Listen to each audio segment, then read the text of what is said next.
Hello बच्चों, चलिए start करते हैं एक्सरसाइज 10.1 का क्वेश्चन नंबर 5। देखते हैं क्या है। Answer the following as true और फॉल्स। हमें यहाँ पे कुछ क्वेश्चंस दे रखे हैं, हमें इनको ट्रू और फॉल्स में बताना है कि कौन सा हमारा ट्रू है और कौन सा फॉल्स है।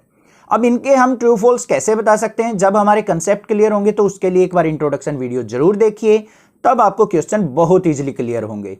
तो यहाँ पे सबसे पहले देखते हैं फर्स्ट पार्ट के अंदर क्या गिवन है हमें। A vector and minus A vector are collinear. यहां पे क्या कहा है कि दो वेक्टर दे रखे हैं हमें, ये कोलिनियर है या नहीं है। अब कोलिनियर वेक्टर कौन से होते हैं बच्चों, जो आपस में एक दूसरे के पैरेलल हों, ठीक है, या एक दूसरे के ऊपर लाई करते हों, उनको हम कोलिनियर वेक्टर कहते हैं। अब यहां पे ए वेक्टर दे रखा है, मान लो ये हो गया ए वेक्टर, दूसरा माइनस ए दे रखा है, मतलब सेम इसी लेंथ का होगा हमारा माइनस ए, बट डायरेक्शन क्या हो जाएगी उसकी अपोजिट। दोनों क्या है, एक दूसरे के पैरेलल हैं, तो ये क्या है हमारे कोलिनियर वेक्टर हैं। तो फर्स्ट स्टेटमेंट हमारी क्या दे रखी है, ट्रू दे रखी है। सेकंड पे चलते हैं, क्या है, two collinear vectors are always equal in magnitude.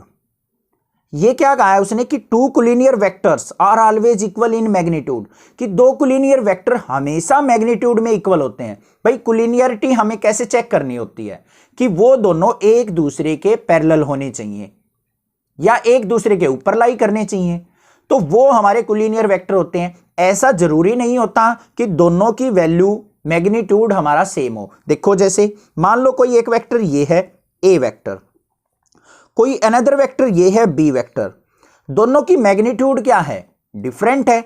ये स्मॉल लेंथ का, ये लार्ज लेंथ का है, बट दोनों एक दूसरे के क्या हैं, पैरेलल हैं, है ना, पैरेलल। तो हमारी ये स्टेटमेंट क्या हो जाएगी, यहां पे फॉल्स हो जाएगी। मतलब ऑलवेज जरूरी नहीं है कि वो दोनों का मैग्नीट्यूड सेम हो, बट दोनों पैरेलल होने जरूरी हैं। थर्ड पार्ट पे चलते हैं, क्या दे रखा है थर्ड पार्ट हमें, two vectors having same magnitudes are collinear.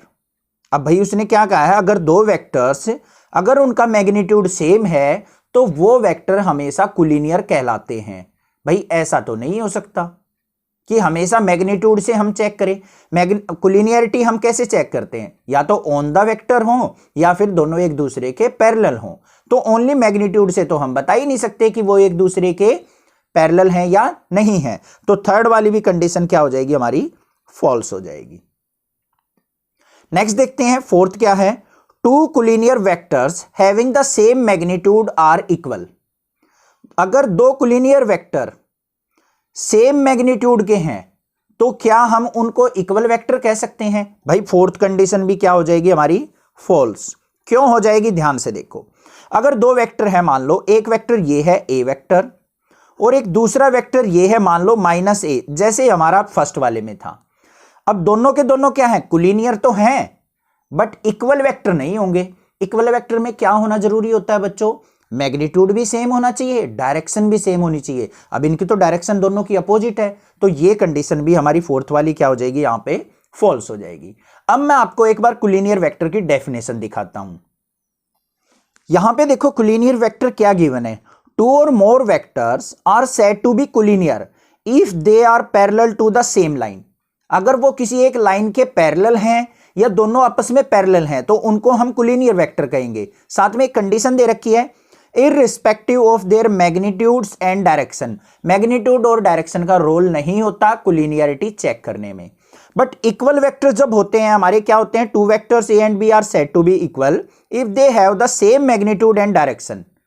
Magnitude और डायरेक्शन अगर सेम होगी तो हम इक्वल वेक्टर कहेंगे। अगर दो वेक्टर पैरेलल हैं एक दूसरे के तो उनको हम कोलिनियर कहेंगे। कोलिनियरिटी के टाइम पे हमें मैग्नीट्यूड और डायरेक्शन का कोई रोल नहीं होता। समझ में आ गया, आप इजीली क्लियर हो गए होंगे आपको ट्रू फॉल्स। कोई भी दिक्कत लगे स्क्रीनशॉट आप मुझे शेयर करके पूछ सकते हैं, अदरवाइज चैनल को सब्सक्राइब कीजिए, लाइक कीजिए और शेयर कीजिए। Thank you students for watching next classes video.